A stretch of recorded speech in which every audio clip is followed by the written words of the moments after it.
With the sides in this war so far apart, we wondered, is there any way for ordinary Israelis and Palestinians to find common ground, to even start talking with each other in this tense and uncertain time? Tom Llamas has that story.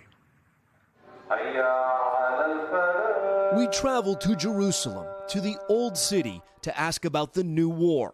For centuries, Muslims and Jews have lived, traded, and prayed here side by side along these ancient steps.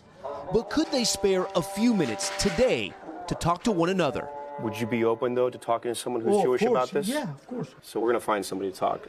No, I'm not going to talk to anybody now because, why? Because the tensions are very high. It's too hot right now? Too hot, way too hot. What do you think about the bombings in Gaza? What's the bombing in Gaza? They're getting back what they sent us. Who doesn't feel for a man, for a family that the house was bombed? Yeah. Of course we feel for them, but we feel for us first. Esther Weiss is an Israeli. She owns a jewelry shop in the Jewish quarter. Hani Imam, a Palestinian merchant who has a stand in the Muslim quarter.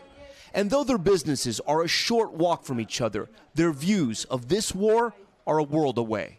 The problem is based on 75 years of occupation. You cannot control people and treat them like caged animals. You treat them like animals because that's why they became animals. It's not true at all, because the Palestinians want to work and they stand in line to come and work in Israel. They're getting water supply, electricity, gas. They get everything from Israel. They're not in a cage. You do not go around bombing children and women. That's unacceptable. So with that logic, the Hamas terrorists were then absolutely wrong as well? Well, first of all, I won't call Hamas terrorists. I'll call... The Hamas terrorists that attacked last Saturday. I would call them militia, whatever you call. You can call them whatever you want.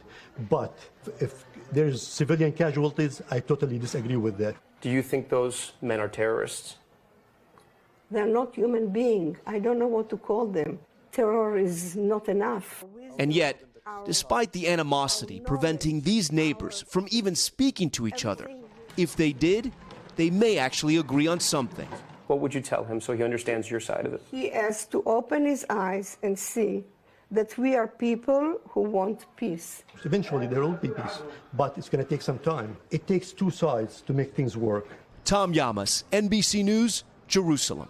Thanks for watching. Stay updated about breaking news and top stories on the NBC News app or follow us on social media.